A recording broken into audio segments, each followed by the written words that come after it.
हत्या अपने आप में ही दर्दनाक और भयानक होती है, लेकिन कई हत्याओं के कारण, तरीके और उनके पीछे की कहानी ज्यादा दिल दहला देने वाली होती है। आइए आइए आप लोग।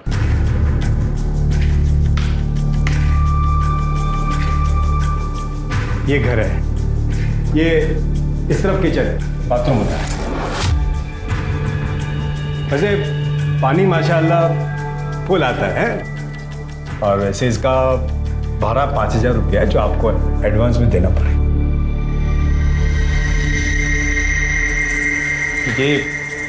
ये कमरा नहीं, वो लॉक ही रहता है। आप लोगों को वहां पर लगा होगा तो 3,000 एक्स्ट्रा भाड़ा लगेगा।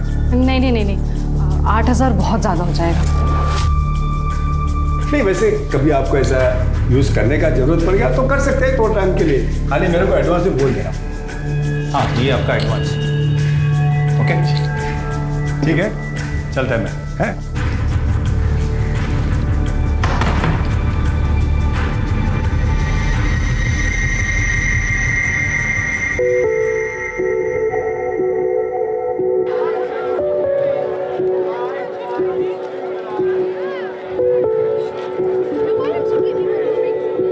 अरे वो कहाँ उड़े जा रही है वृंदा, हमेशा पंख लगे रहते हैं तेरे। और चाचा नए बढ़ोतरी। हाँ बेटा, क्योंकि मेरी तेरे जैसी बेटी है ना, तो अल्लाह ताला ने मुझे बहुत बरकत दी है। देख, मुझे आज मुंबई जाना है, तो तू यहाँ से सीधे किचन में जाएगी, ठीक है? भूलना मत। क्या चाचा, पहले कभी कोई काम भूली क्या मैं? गलती हो गई मेरी अम्मा, आगे से नहीं बोलूंगा। जा अभी।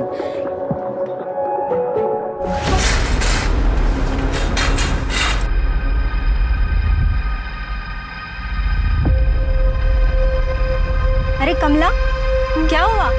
अरे ये लोग इधर नए नए रहने को आए ना, तो मैं सोची जाके पूछ लूं कुछ मदद भी तो नहीं चाहिए। पर ये तो आते ही पर्दे और गेट सब बंद कर लिए। अरे समझा करना, नई नई शादी हुई उन दोनों की, तो दरवाजे खिड़की बंद करके बैठेंगे ना अभी।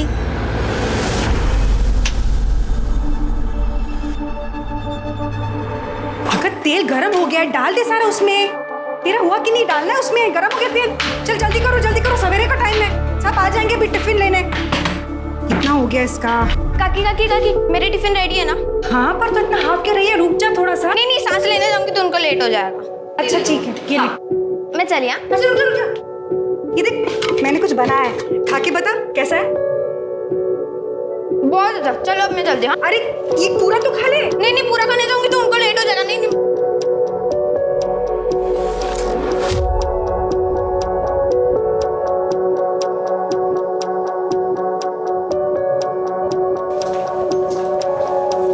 टिफिन। अरे सर, कहाँ भाग रही है? ये हाथ पीछे रख। आखिरी बार बोल रही हूँ कमलेश, दोबारा ऐसी गलत बात की ना तो उस्मान चाचा को बोल दूंगी।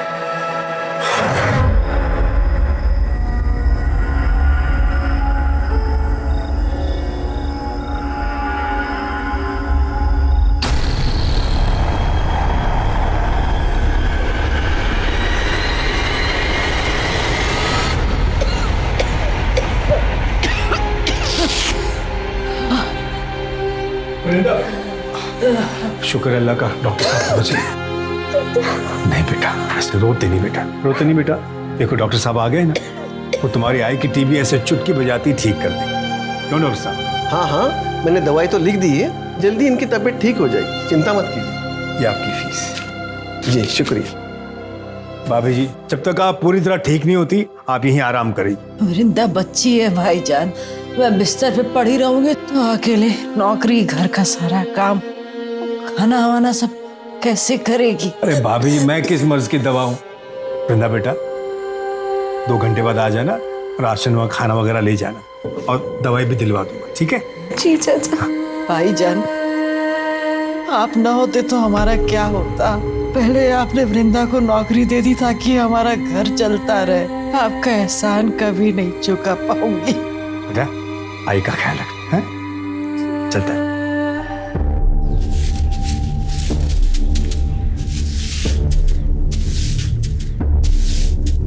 नमस्ते भाभी जी। नमस्ते। वो भाभी जी, आपसे एक छोटा सा काम था। वो क्या है ना, हमारे घर में एक कमरा है जिसमें ताला लगा हुआ है। उस्मान भाई ने बोला था अगर यूज़ करना है तो हम वो खोल सकते हैं। उनसे फ़ोन पे बात हो गई है, पर उन्हें आने में थोड़ा टाइम लगेगा। अगर आप मेरे साथ आ जाती तो वो मैं कमरा खोल देती। वो क्या है ना, कल ऐसा ना लगे ना कि कोई चोरी वोरी हुई है या कोई गड़बड़ है। चल सर।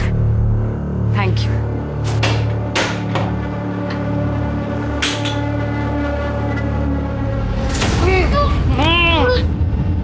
अगो देवा, कितनी बास आते, मुझे लगता है चूहा मर गया।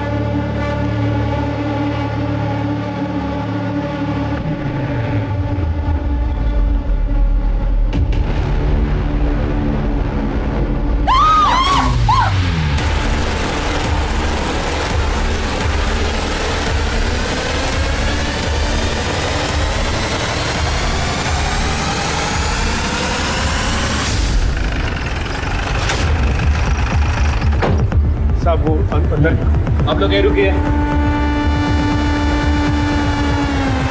सर बॉडी तो पूरी तरह से सड़ चुकी है और नमक में डाली गई थी ताकि बदबू कम आए। सर फिलहाल बॉडी को देखकर यही कहा जा सकता है कि ये बॉडी किसी लड़की या औरत की है। बॉडी को पोस्टमार्टम के लिए भेज दो।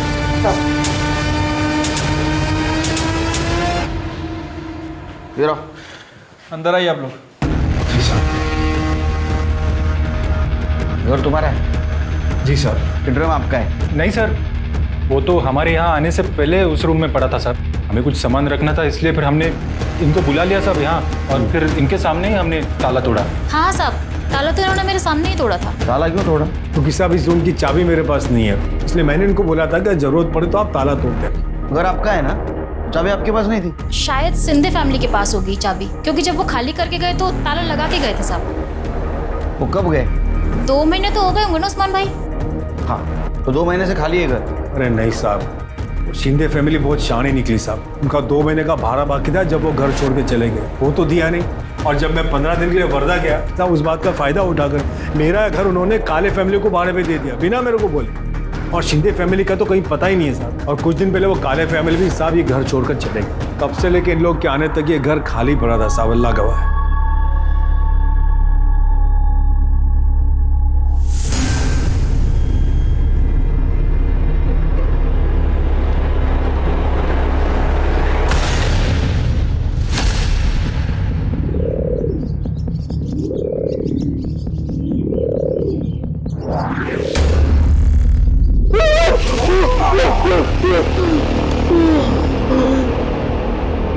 सर मुझे इस पाटिल फैमिली का बिहेवियर कुछ अजीब लगा। मुझे लगता है कि पाटिल फैमिली हमसे जरूर कुछ ना कुछ छुपा रही है। उसे मारता नहीं तो और क्या करता मैं। अनिल कभी विचार केलाय, अगर पता चल गया तो क्या होगा? सर मुझे तो एक बात समझ में नहीं आ रही, उनको इतनी जल्दी क्या थी? उन्होंने उस्मान का भी इंतजार नहीं किया, पड़ोसन को बुला के गवाह बना के ताला तुड़वा दिया। मैं जानता हूँ पुलिस बेवकूफ नहीं है, 2 और 2 करेगी और सब समझ जाएगी। अगर वो टेम्पो वाला हमें धोखा नहीं देता तो हम बच जाते। सुषमा, अभी हमारे पास बचने का सिर्फ एक ही रास्ता है।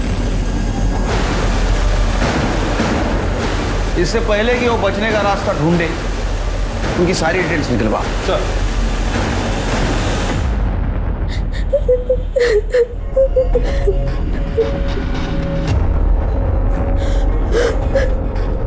वृंदा, वृंदा, क्या हुआ बेटा? रो क्यों रही है बच्चे? कुछ नहीं। वृंदा, सर उस्मान के पड़ोसियों से बात की है। उनका कहना है कि 10-12 दिन पहले जब पाटिल फैमिली ने उस्मान के घर को किराए से लिया था, तब से लेके अभी तक वहाँ के लोगों को उनका नेचर कुछ अजीब सा लग रहा है। इनफैक्ट सर वो ज़्यादा किसी से बात करते नहीं थे, और सामान के नाम पर उनके पास एक बैग था और एक गोनी थी, जिसे लेकर वो कुछ ज़्यादा ही प्रोटेक्टिव थे। घर के खिड़की दरवाजे भी 24 घंटे बंद रखते थे। सर जिस टेम्पो से वो मोहल्ले में आए थे, मैंने उसके ड्राइवर से भी बात की। अजीब आदमी था साहब, मैं उसे गोनी उतारने के लिए मदद कर रहा था। अरे अब छोड़िए, उसने मुझे जोर से धक्का दिया, जैसे कि मैं उसकी गोनी लेके भाग जाने वाला था। उस्मान का भी यही कहना है कि वो गोनी को 1 मिनट भी अपनी नज़रों से दूर नहीं करते थे। और उनकी पड़ोसन कमला, उसने भी बताया कि एक रात वो गोनी को देर रात कहीं लेकर जा रहे थे। नजर रखो उनकी। अगर उन्होंने कुछ कांड किया है तो बचने के लिए जरूर कोई ना कोई गलती करेगी।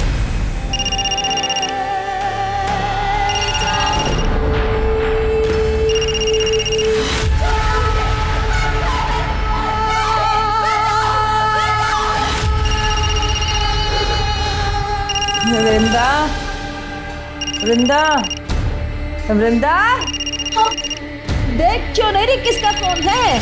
कब से बजे जा रहा है, उठाना।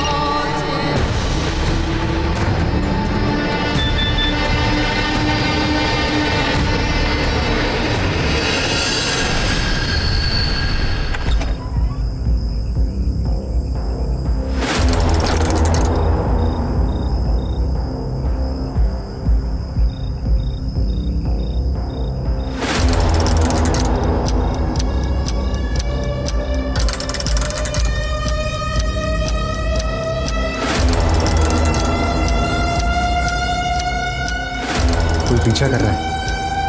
साहब साहब साहब कुछ खाने के लिए दो ना साहब। साहब तब से कुछ खाया नहीं है साहब। साहब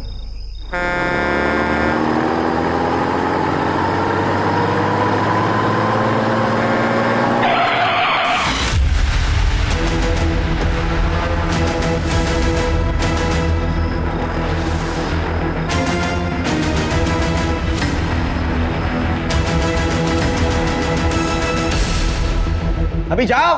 सॉरी सर। वो शाणे निकले पुलिस को उल्लू बना के। कुछ पता चला सुषमा और अनिल का? हाँ सर, एक सब्जी वाले ने सुबह 7 बजे उन्हें एक ट्रक पे चढ़ते हुए देखा था हाईवे के पास। सर ट्रक का डिस्क्रिप्शन मिल गया है, जल्दी उसके बारे में पता चल जाएगा। सवेरे 7 बजे, अभी 2 बज चुके हैं शिरके, 7 घंटे हो चुके हैं। जो लोग पुलिस को चकमा देके भागे वो हमारी राह देखते वहां रुकेंगे क्या? हम वहां जाएंगे और उनको पकड़ के लाएंगे?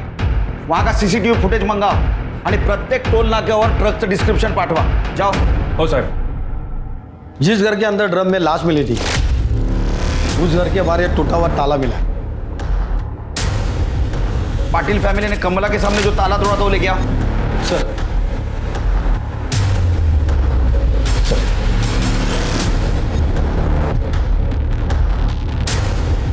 हमारा शख्स सही निकला शिरकी। पाटिल फैमिली ने कमला के सामने जो ताला तोड़ा था एक नाटक था। असल में वो पहले ही एक ताला तोड़ चुके थे।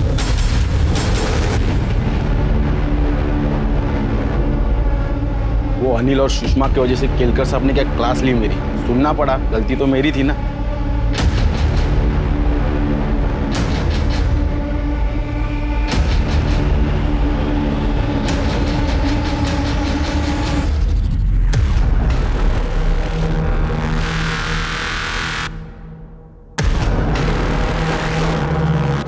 सर जो बॉडी हमें ड्रम में मिली थी उसकी पीएम रिपोर्ट आ गई है। लड़की की बॉडी है सर, उम्र 23 से 24 साल। बॉडी पर चाकू जैसी किसी चीज से 7 बार वार किया गया था। मौत का एग्जैक्ट टाइम तो नहीं बताया जा सकता, लेकिन एस्टिमेटेड टाइम 45 से 60 दिन के बीच का है। इसका मतलब शिरकी है, ये जो मर्डर हुआ ये जून लास्ट वीक या जुलाई 2nd वीक में हुआ। और ये भी पॉसिबिलिटीज है कि उस्मान के घर में जो औरत की लाश मिली पाटिल फैमिली के पहले जो किराएदार रहते थे उनमें से किसी की हो। साहब पाटिल से पहले काले फैमिली उधर रहती थी। हौला कुवत साहब, रवि काले, उसकी बीवी, उनका बेटा प्रेम, पल्लवी का पति। साहब तीनों मिलके पल्लवी की जो हालत करते थे, बहुत बुरा बर्ताव करते थे। साहब मेरे घर में शिफ्ट होने से पहले काले फैमिली वहीं आसपास में कहीं रहती थी, लेकिन उनके मकान मालिक की बेटे की शादी थी तो उनको घर चाहिए था शायद। और इधर वो शिंदे जो था तो मेरा घर छोड़ के भागने की तैयारी में थे, तो उसने बिना मेरे को बोले काले को मेरे घर में भाड़े पे रख दिया सर। जब मैं वर्धा से वापस आया मैं काले फैमिली से मिलने गया। मैं तुम्हारे हाथ जोड़ता हूँ, ये केस वापस ले लो। देख बहू, गलती हो गई हमसे, माफ कर दे। मैं तेरी माँ की उम्र की हूँ, तुझे अच्छा लगेगा इस उम्र में मैं कोर्ट कचहरी के चक्कर लगाऊं? हाँ बोला बोला ना। कान फूट ले तुझे। आई बाबा क्या बोल रहे, सुनाई नहीं दे रहा तुझे? नहीं बाबा, गलती हमारी है, ये प्यार से नहीं, ये मार से माने। अरे अंदर करवाएगा सबको। लेकिन बाबा चुप बैठ, सुना नहीं वो पुलिस वाली क्या बोल कर गई? आई बाबा की वजह से तू बच गई, वरना मैं अभी के अभी तुझे जिंदा गाड़ देता, समझे?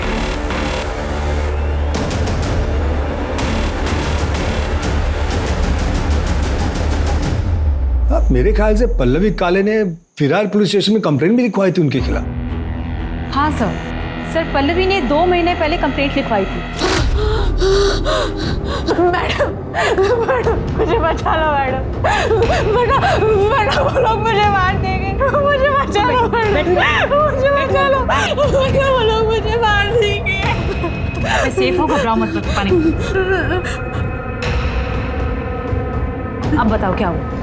जब से मेरी शादी हुई है मेरे ससुराल वाले रोज गाली सुनाते हैं, मारपीट करते हैं, कहते हैं और दहेज चाहिए। सास ससुर तुम्हें पीटते हैं और पति तुम्हें पिटता देखता रहता है, कुछ करता नहीं है वो? किया ना मैडम। बहुत हिम्मत पड़ गई है तेरी।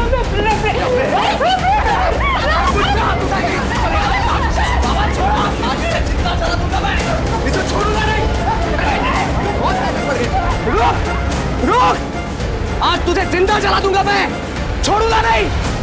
मैं किसी तरह अपनी जान बचाकर यहाँ तक आ रही हूँ। केरोसिन का बास आ रहा है कपड़ों में से। अगर मैं यहाँ पे नहीं आती तो वो मुझे जिंदा जला देता मैडम। पता नहीं मैडम ये झूठ क्यों बोल रही है, शायद इसे गलतफहमी हो गई है। अरे मैडम, मारना पीटना तो बहुत दूर की बात है, हमने तो कभी इसे हाथ तक नहीं लगाया। हाँ मैडम, और वो केरोसिन तो गलती से गिर गया मेरे हाथों से, मैंने जानबूझकर नहीं गिराया। मैं आपको पूरी बात बताती हूँ। देखो, इसने ना केरोसिन मंगाया और मेरे प्रेम ने लाकर उसे दिया और उसके हाथ से ऐसा छूट गया और इसके आंख पे गिर गया। तो इसे ऐसा लग रहा है कि जानबूझ के मेरे बेटे ने उसके पैर केरोसिन डाला है। ऐसा कुछ भी नहीं है। बेटा माफ कर दे और इनको बोल दे केस वापस ले। नहीं, मैं केस वापस नहीं लूंगी मैडम। ये लोग झूठ बोल रहे हैं। ये लोग ने जानबूझ के मुझे जिंदा जलाने की कोशिश की है। अरे कोशिश की होती तो अब यहाँ खड़ी होती क्या तू? करना वो सदमे में है बेटा। नाटक बंद करो अपना। अगर आज के बाद पल्लवी को हाथ भी लगाया ना तो तीनों की गलतफहमी दूर कर दूंगी मैं। तुम्हारा दहेज का लालच और तुम्हारी मर्दानगी ऐसे सदमे में आएगी ना कि तीनों जन जेल से जिंदगी भर बाहर नहीं आ पाओगे, समझे? पर सर, पल्लवी उस कंप्लेंट पे कार्रवाई करना नहीं चाहती थी, इसलिए हमने काले फैमिली को वार्निंग देके छोड़ दिया। सब पल्लवी ने उनके खिलाफ कंप्लेंट की थी, इसलिए वो लोग डर तो गए थे, लेकिन उसके बाद से पल्लवी के लिए उनकी नफरत बहुत बढ़ गई थी साहब। ये काले फैमिली की डिटेल्स दे दो। काले फैमिली की डिटेल मेरे पास नहीं है, शिंदे फैमिली की दे सकता हूँ। शिंदे से आपको काले की मिल जाएगी। सब दोनों की आपस में बहुत पड़ती थी। यार कंफ्यूजन है, काले शिंदे दोनों फैमिली की डिटेल्स दे दो इनको। चिरके, ये पल्लवी के बारे में पूछताछ करो बस्ती में, सारी डिटेल्स चाहिए उसके मुझे।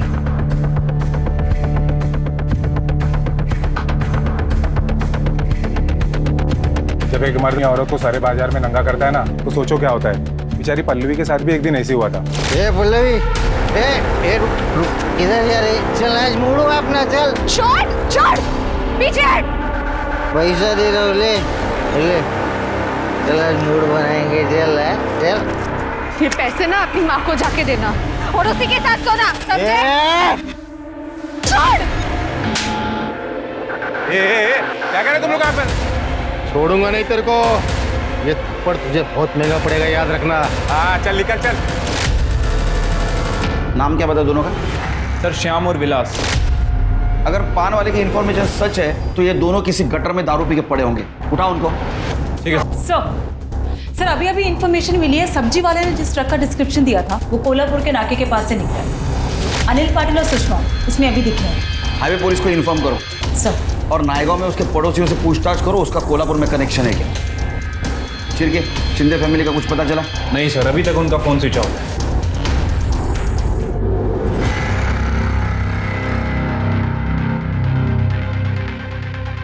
सर एक हरकत नसेल तर विचारू का? तुम्हें 4 चमचे साकर का खाता? क्योंकि 4 चम्मच शक्कर की चाय दिमाग की बत्ती जलाए।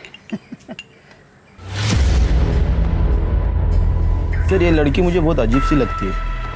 कुछ दिन पहले भी आई थी सर, लगता है कुछ कहना चाहती थी लेकिन अचानक भाग गई। तुम्हारे दिमाग की बत्ती नहीं चली? इसे कुछ पूछना जरूरी नहीं समझा तुमने? हो सकता है इस मर्डर के बारे में कुछ जानती हो, हमें कुछ बताना चाहती हो। लेके आओ उसे। जी सर।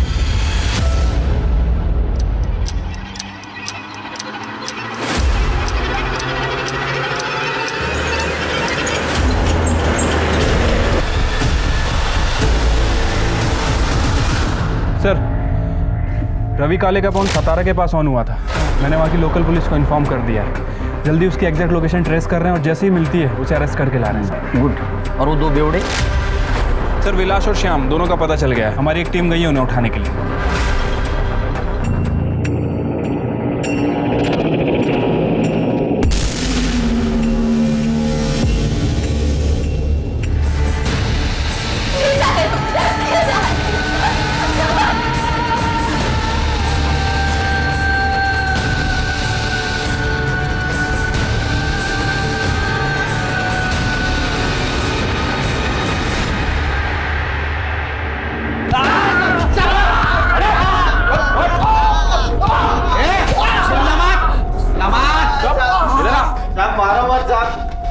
हमने कुछ नहीं किया साहब। साहब मत मारो साहब, हमने कुछ नहीं किया साहब, कसम से। पल्ले के ऊपर नजर थी ना तुम्हारी, उसने भरे मार्केट में थप्पड़ मारी थी तुम लोगों को, हाँ?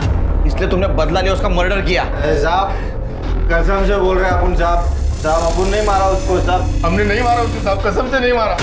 हाँ साहब, 2 महीने पहले ना उसको आधी रात को किधर तो बाहर जाते हुए देखा था साहब, वो बैग भी लेके जा रही थी।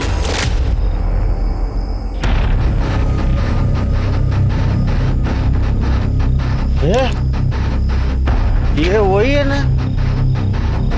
जिसने मेरे को थप्पड़ मारा था, ये देख वही है वो।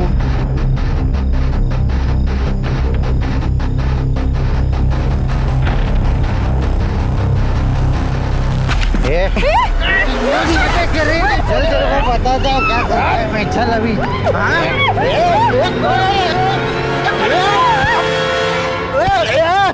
क्या को मारे नहीं,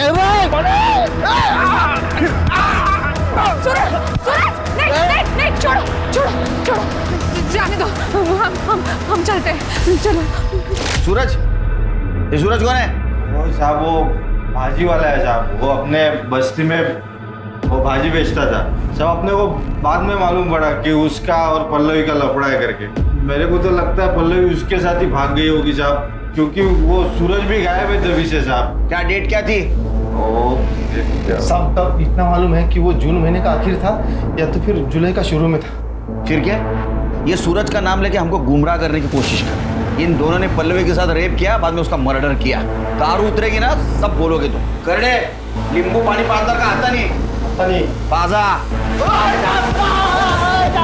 सिरके, अगर सच में उस दिन पल्लवी सूरज के साथ बाहर गई थी तो ये बॉडी पल्लवी की नहीं किसी और की हो सकता है। आप सही कह रहे हैं सर, हो सकता है ये बॉडी मिताली की हो। मिताली कौन? सर केशव शिंदे की बहू, जो कि काले फैमिली से पहले उस घर में रहती। सर सुरिंदा भोयर नाम की एक औरत है जो कि बस्ती में कम्युनिटी किचन चलाती है, और उसका मालिक उस्मान। उसने बताया कि पल्लवी और मिताली एक दूसरे को बहुत अच्छे से जानते हैं, और उसने ये बताया कि मिताली अनाथ थी, वो बेवड़े प्रशांत से शादी कर ली उसने प्यार में पड़कर। झाड़ू कटका करके उसके सारे घर वालों का पेट पालती थी वो, लेकिन उसके ससुराल वाले बहुत ही परेशान करते थे उसको। ये क्या लड़ रही है? अरुला, चल निकल। ये इधर बस्ती के पास ही एक बैचलर लड़का है, उसके घर पे झाड़ू कटका करती थी। उसका नाम था कुछ मिलिंद वैद। बहुत ही कमीना लड़का था वो। घर का काम करके उसको 15,000 मिल जाता था और उतना चल जाता है उसको। अब फिर एक दिन उस मिलिंद ने उसके ऊपर जबरदस्ती किया।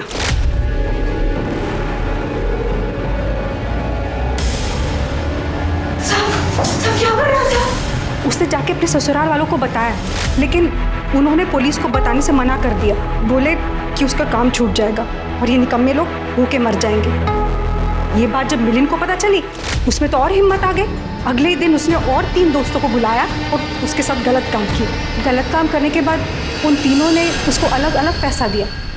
फिर मिताली ने भी सोचा कि कहाँ खाली फुकट ये झाड़ू कटका करने का, तो उसने धंधा करना शुरू कर दिया। घर वालों को बोलती थी घर का काम करने जा रही है, लेकिन धंधा करती थी। फिर एक दिन उसको अपने ही ग्राहक आकाश से प्यार हो गया। उसने पल्लवी को भी बोला कि इस काम में लग जाए, लेकिन पल्लवी भड़क गई। खबरदार जैसी घटिया बात मेरे को दोबारा बोली है तो, और तू भी ये घटिया काम छोड़ दे, वरना तेरे ससुराल वालों को जाके बोल दूंगी और फिर तुझे घर जाके मुंह खोलेगी ना तो काट दूंगी तुझे। फिर पता नहीं पल्लवी ने बोला या किसी और ने बोला, लेकिन उसके घर वालों को पता चल गया कि मिताली काम नहीं करती, धंधा करने जाती है। अरे आम्हाला सांगते की धुनी बानी करते और बाहर जाके धंधा करती है। अरे मार से बोल, पैसा कहाँ है बता। हमारी इज्जत डुबा के और हिसाब कितने का देते हैं? 15,000 का। बोल कहाँ रखा है पैसा?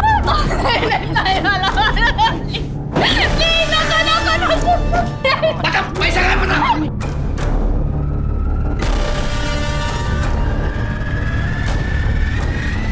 बहुत तमाशे हुए। फिर अगले दिन वो शिंदे लोग घर छोड़ के चले गए। मिताली थी उस दिन साथ में? वो मालूम नहीं मैडम, लेकिन उनको जाते हुए बस्ती में से किसी ने भी नहीं देखा। तो हो सकता है वो बॉडी मिताली की। ये शिंदे फैमिली ने मिताली को मार दिया, उसको ड्रम में डंप कर दिया और बाद में उसका पैसा लेके भाग गई। सर ऐसा भी हो सकता है कि पल्लवी को मिताली का सच पता चल गया, यही बात उसने उसके ससुराल वालों को बता दी। गुस्से में आकर मिताली ने पल्लवी का मर्डर कर दिया, उस बॉडी को ड्रम में डाल दिया और वहाँ से निकल गई हो। सर एक बात और हो सकती है, सर पल्लवी और सूरज का किसी बात पे झगड़ा हुआ हो और सूरज ने पल्लवी को मार के उसकी बॉडी को ड्रम में ठिकाने लगा दिया। होने को तो कुछ भी हो सकता है। हमारे सामने थ्योरीज बहुत है लेकिन पक्का सबूत नहीं। अब हमें ये पता करना है कि ये लाश किसकी है और ये भी पता करना है कि जो जिंदा है वो कौन है और कहाँ। उस्मान की खोली में ड्रम में मिली औरत की लाश ने पुलिस के होश उड़ा दिए थे। किसकी हो सकती थी ये लाश? पल्लवी की। अब एक नया नाम सामने था, मिताली। इसी दौरान विरार पुलिस को पता चलता है कि 2 महीने पहले सतारा में एक मिसिंग कंप्लेंट दर्ज करवाई गई थी, जो और किसी की नहीं बल्कि मिताली की थी और शिंदे परिवार ने लिखवाई थी। सारी थ्योरीज और संभावनाओं के बाद अब भी बड़ा सवाल यही था कि मरने वाली औरत कौन थी और उसे किसने और क्यों मारा था। सर हमारी टीम ने शिंदे फैमिली को अरेस्ट कर लिया है, वो उन्हें इधर लेके आ रहे हैं। साहब हम 14 जून के रात को विरार से निकले थे सातारा के लिए टेम्पो से, लेकिन रात को मिताली कब टेम्पो से भागे हमें पता नहीं चला। जब हम सातारा पहुंचे ना तभी हमको पता चला कि वो हमारे साथ नहीं है। तभी हम लोग ने उसकी मिसिंग कंप्लेंट वहाँ लिखवाई थी साहब। आकाश के बारे में पता था? हाँ साहब, वो उधर ही हमारी बस्ती में रहता था, हमें लगा वो उसके पास गई होगी। उस्मान चाचा के उस रूम को ताला लगा क्यों भाग गए थे तुम? नहीं साहब, हम लोग भागे नहीं थे, उल्टा हमारा ही कुछ सामान वहाँ पड़ा हुआ था। क्या बताऊँ साहब आपको, हमारा बेटा परेशान। उसकी शराब की लत छुड़वाने के लिए हम उसे सातारा लेके गए थे, लेकिन 15 दिन पहले उसकी मौत हो गई और उसके अंतिम कार्य के लिए हम लोग वहाँ रुके थे साहब। इसीलिए हम लोगों का मोबाइल नहीं लग रहा था साहब। रही बात रवि काले की, तो उसे वो जगह हम लोग ने तब उन्हें दी थी जब तक हम लोग वापस ना आए। हम लोग सच बोल रहे हैं, हम लोग बहुत सीधे साधे लोग हैं साहब। सीधे साधे लोग हैं तुम कितने सीधे और कितने साधे हो सब पता है हमें। तुमने मिताली के साथ क्या क्या किया ये भी पता है। मिलिंद के घर में उसको काम करने लगा है ना, इसके बावजूद भी तुम्हें पता था कि उसके साथ रेप हुआ है। और जब ये गलत काम वो खुद की मर्जी से करने लगी, उसको मारा पीटा, उसका पैसा लेके तुम भाग गए। एक मासूम सीधी सादी लड़की तुम्हारे वजह से इस दलदल में फंस गई और अभी तक वो गायब है। उस्मान चाचा के जिस रूम को लॉक लगा था उसमें तुम्हारा सामान नहीं, मिताली की लाश। तुमने मारा मिताली को? नहीं साहब, हम लोग ने नहीं मारा साहब उसे। हम सच बोल रहे हैं, हम लोगों ने नहीं मारा उसे। या ऐसा नहीं सुधरेंगे, बहुत मोटी चमड़ी वाले। मीता घेऊन जायला बंदोबस्त करायचा। नहीं साहब, तो कितना सीधा है दिखा। शिरके सर पता करो ये कितना सच बोल रहे हैं। अगर मिताली और आकाश 3 महीने से यही है तो उस्मान चाचा के कमरे में जो लाश मिली वो पल्लवी की हो सकती है। हमें जल्द से जल्द इस मिताली को ढूंढना होगा। सूरज का क्या हुआ? सर काले फैमिली जब से विरार से शिफ्ट हुई है, सूरज का भी कुछ पता नहीं चल रहा है। कहाँ गया है किसी को कुछ पता नहीं है, लेकिन सर हम पूरी कोशिश कर रहे हैं, जल्दी ढूंढ लेंगे उसे। सर इचलकरंजी पुलिस ने अनिल और सुषमा को पकड़ लिया है, वो उसे यहाँ लेके आ रहा है।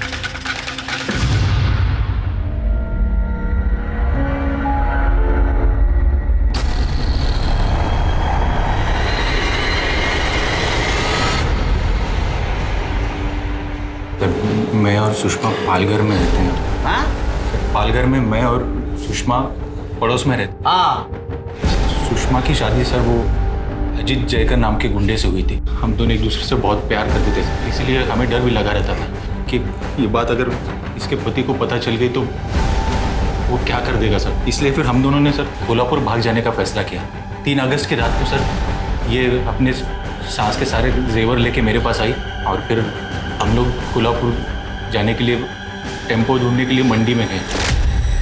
भाऊ कोल्हापुर के लिए टेम्पो तो अभी 15 मिनट पहले ही निकला और अब अगला मिलना मुश्किल है। ये किसका टेम्पो है? मेरा है। ये कहाँ जा रहा है? विरार। रोज रात को कहाँ जाते थे? कोल्हापुर जाना था ना सर, वो टेम्पो ढूंढने जाते थे हम। एक रात जब अनिल टेम्पो ढूंढने गए और मैं घर में अकेली थी तो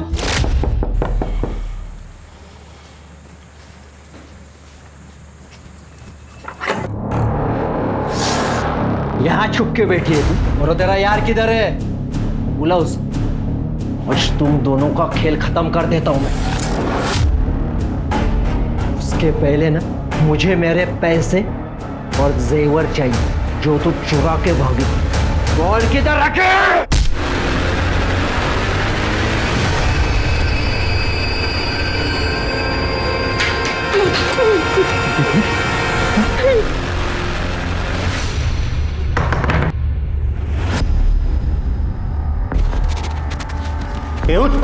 अब क्या करेंगे? अरे उठना। ये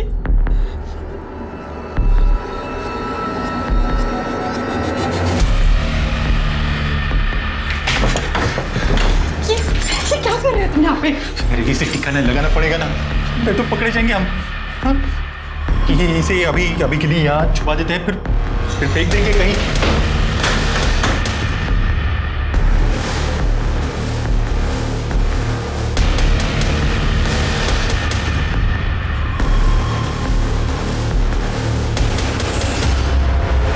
साहब उस रूम में तो पहले से एक लाश थी साहब, हम दोनों को लगा कि हम दोनों फंस जाएंगे, इसलिए फिर वो अजित के बॉडी को हमने एक गोनी में भरा और फिर कहीं ठिकाने लगाने के लिए हम दोनों निकल गए। मैं मैकेनिक हूँ, इसलिए मैं जानता हूँ बिना चाबी के गाड़ी कैसे चालू करते हैं।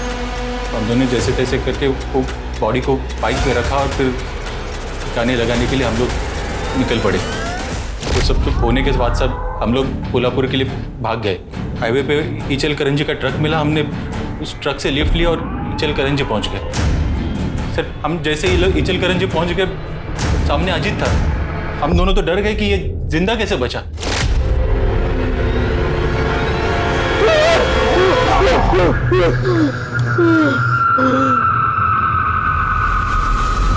अब वो हमें मारने के लिए आया था, लेकिन वहां के लोगों ने उसे पकड़ लिया और पुलिस के हवाले कर दिया। और वो उधर इचलकरंजी पुलिस स्टेशन के कस्टडी में, और तुम्हारे ऊपर अजीत के अटेम्प्ट टू मर्डर का चार्ज लगा। सर जंगल में एक लाश मिली।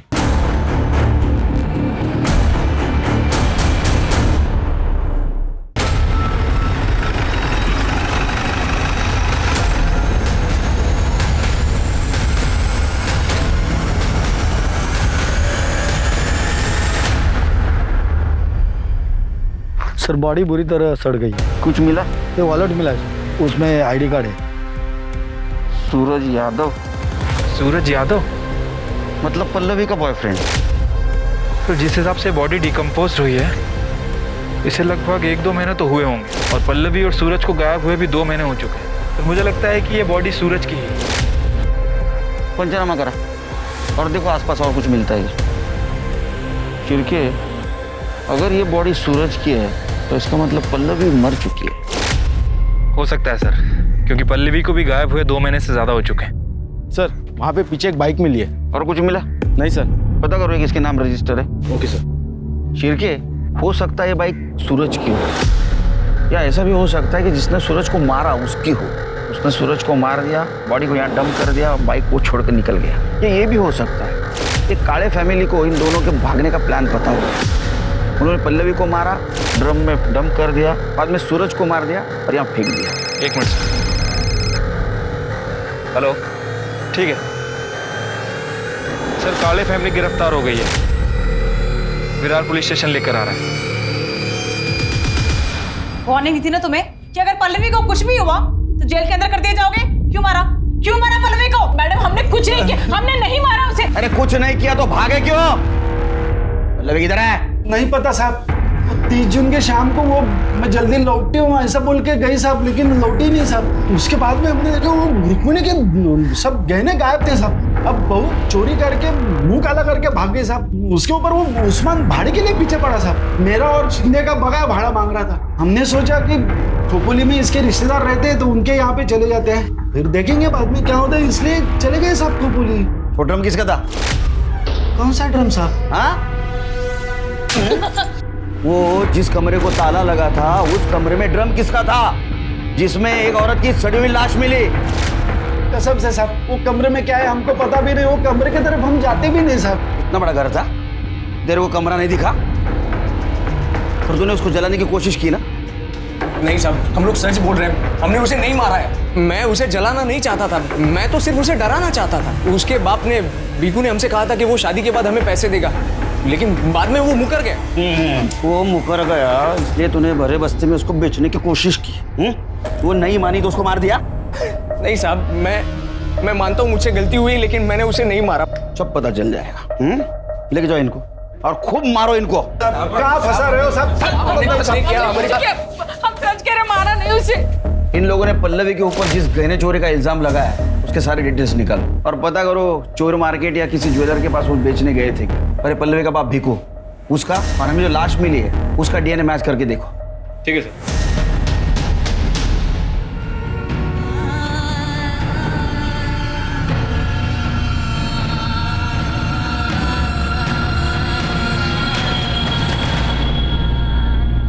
काफी कोशिशों और मेहनत के बाद आखिरकार विरार पुलिस को लगने लगा कि वो सही दिशा में आगे बढ़ रहे हैं। पल्लवी के पिता भीकू का डीएनए ड्रम में मिली लाश के डीएनए से मैच कर गया, जिसका अर्थ ये हुआ कि ड्रम में मिली लाश पल्लवी की थी। और साथ ही ये भी साबित हुआ था कि मौका वारदात पर मिली मोटरसाइकिल सूरज की थी। पल्लवी और सूरज का मर्डर हुआ था, ये प्रूव हो चुका था।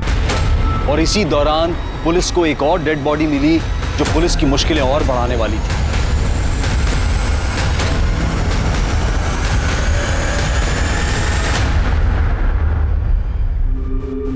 फिर के 14 जून को शिंदे फैमिली विरार से शिफ्ट हो चुकी और 30 जून तक पल्लवी जिंदा थी। इसका मतलब पल्लवी के मर्डर में शिंदे फैमिली का कोई हाथ।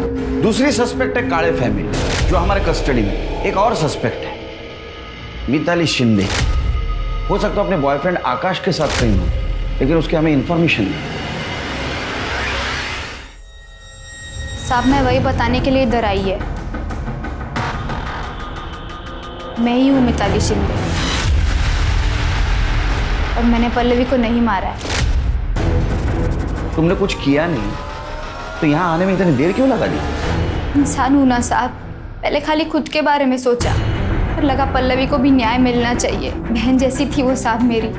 साहब खाली पल्लवी को मालूम था कि मैं प्रशांत के फैमिली को छोड़ के विरार वापस आ चुकी हूँ और आकाश के साथ उसकी बीवी बन के उसके साथ में रह रही हूँ। घूंघट डालती थी तो बस्ती में कोई पहचाना नहीं मेरे को। कि पल्लवी ने बताया था 30 जून को भाग के जाने वाली। वो जल्दी में थी तो ज़्यादा बात नहीं करी, पर उस दिन मिली थी वो मुझे। सूरज कहाँ है? सूरज को मैंने उस्मान चाचा के उधर बुलाया है, उधर से हम दोनों साथ में जाएंगे। और मैं भी अभी उस्मान चाचा के उधर ही जा रही हूँ। उस्मान चाचा बोले थे कि वो मदद करेंगे। सब पल्लवी कुछ मदद चाहती थी मेरे से। वो 30 तारीख को शाम को आने वाली थी, पर मालूम नहीं क्या हुआ, वो आई नहीं। और ये सूरज यादव वो भी नहीं आया साहब। मैंने दोनों को फोन भी मिलाया तो दोनों का फोन स्विच ऑफ आ रहा था। बाद में दूसरे दिन मालूम गिरा कि पूरा फैमिली घर छोड़ के चला गया है। आपने बात पहले क्यों नहीं बताई? मुझे लगा कि इस बात का इसके इससे क्या लेना देना साहब। कौन सोच सकता है साहब कि उस ड्रम में पल्लवी की लाश होगी। मुझे लगा वो सूरज के साथ हंसी खुशी जिंदगी बिता रही होगी, लेकिन साहब वृंदा के साथ जो हुआ बहुत गलत हुआ। वृंदा मेरी बच्ची जैसी थी। मैंने आज तक किसी को बद्दुआ नहीं दी, लेकिन आप देख लें साहब, उसको मारने वाला दोजख की आग में चलेगा। अल्लाह उसका हिसाब करेगा। उसके कातिल को पकड़ो आप साहब, वो जो भी उसको सजा दिलाओ साहब। उस्मान चाचा शांत हो जाइए, उसकी कातिल को हम जरूर पकड़ेंगे। आपको किसी पे शक कौन कर सकता है सर? इस बस्ती में कमलेश बोल के एक टेलर, वो रोज उसको सताता था और गलत नजर से देखता था।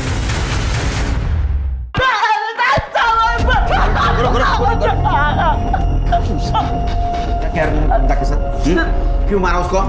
साहब मैं सच बता रहा हूँ, मैंने कुछ नहीं किया साहब। फिर झूठ बता, झूठ बता फिर। सब सोना चाहता था ना मैं उसके साथ, पर सब मैंने उसको हाथ भी नहीं लगाया। कसम सर मैंने कुछ नहीं किया सर। कुछ नहीं किया? कर दे इसको, तब तक तोड़ो जब तक इस सच ने बोला। नहीं साहब, मारो उसको। नहीं साहब मैंने कुछ नहीं साहब। सर सुनंदा ने बताया कि 20 अगस्त को वृंदा काम पर आई थी। सर दोपहर को वो खाली टिफिन के साथ आई, फिर दोनों एक साथ ऑटो से घर को निकले। उसके बाद उसने बताया कि वृंदा ने अपने पुलिस स्टेशन के बाहर ऑटो रुकवाया और बोली कि उसे कुछ काम है। उसके बाद से सुनंदा ने वृंदा को देखा भी नहीं। मतलब वृंदा 2 बार हमारे पास आई थी, वो हमें कुछ बताना चाहती थी। मैडम वृंदा की पीएम रिपोर्ट। सर वृंदा की मौत 20 अगस्त को 2 से 4 के बीच में हुई और सर बॉडी में 3 बार चाकू से वार किए गए। सर उसकी बॉडी पे नाखूनों के निशान भी मिले। सर मर्डर से पहले उसका रेप हुआ। कहीं वो अपने बारे में तो बताना नहीं चाहती थी। तुमसे बहुत बड़ी गलती हो गई तृप्ति, बहुत बड़ी गलती। सर काले फैमिली के घर से जो ज्वेलरी चोरी हुई थी उनका पता चल गया सर आप गैस भी नहीं कर सकते कि ज्वेलरी चोर बाजार में किसने बेची थी। शिरके मैं रिलैक्स मूड में नहीं, साफ साफ बता।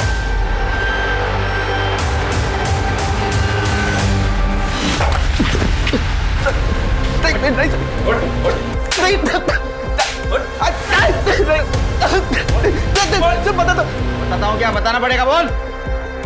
सर नशे के साथ साथ सर सेक्स की लत कब लगी पता ही नहीं चला सर। मेरे को लड़की देख के सर एक ही चीज़ समझ में आने लगी। 1.5 महीने पहले पल्लवी आई थी सर अब्बू से मिलने। अब्बू थे ही नहीं घर पे, तो मुझे रोकने वाला भी कोई नहीं था सर। सोहेल, ऐसा मत करो, मैं तुम्हारे हाथ जोड़ती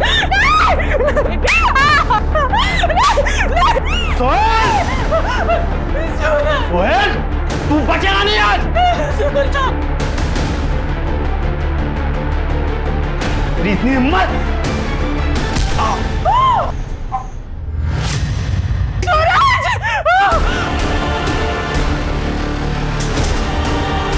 सूरज, सूरज उठो सूरज, ये क्या किया तुमने? नहीं छोड़ूंगी, पुलिस के पास जाऊंगी, चिल्ला चिल्ला के तुम्हारी सच्चाई पूरी दुनिया को बताऊंगी।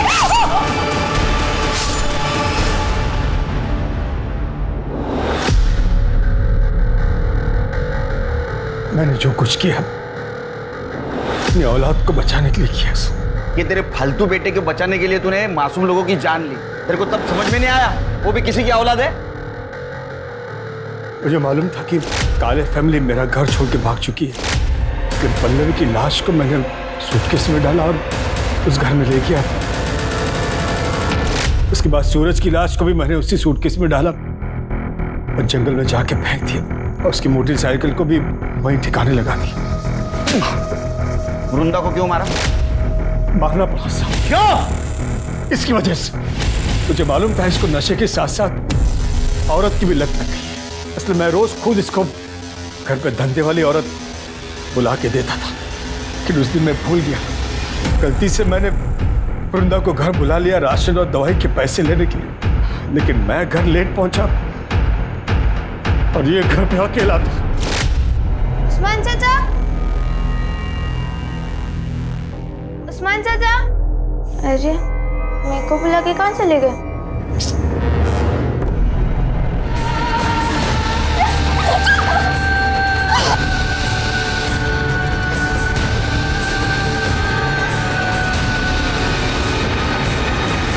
ये सब तेरे को पता था, फिर भी तू चुप बैठा ना।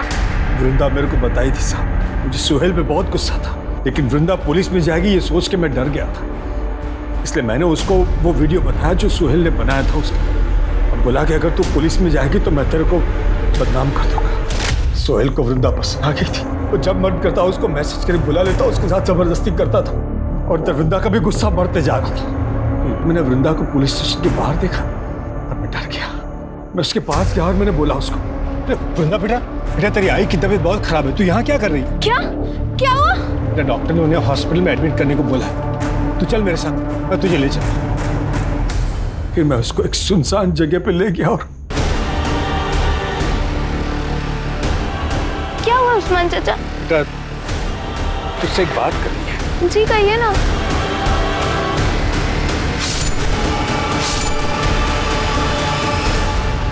समाज कार्य करता है ना तू। ये झूठी समाज सेवा करने के बजाय तुम्हारे फालतू लड़के को सुधारते ना तो बहुत समाज सेवा होती। तुमको समझा रहा हूं मैं। सिरके लेके चलो इन दोनों को। चल आज का एक ये सबक है उन सभी माता पिताओं के लिए जो अपने बच्चों की गलतियां छुपाते हैं, उन पर पर्दा डालते हैं और उन्हें ही नहीं खुद को भी अपराधी बना लेते हैं। अब मैं अनूप सोनी आपसे विदा लेता हूं, फिर मुलाकात होगी क्राइम पेट्रोल सतर्क में एक और नए केस के साथ। तब तक अपना और अपने परिवार का ख्याल रखें, सतर्क रहें, सुरक्षित रहें और देखते रहें क्राइम पेट्रोल सतर्क। जय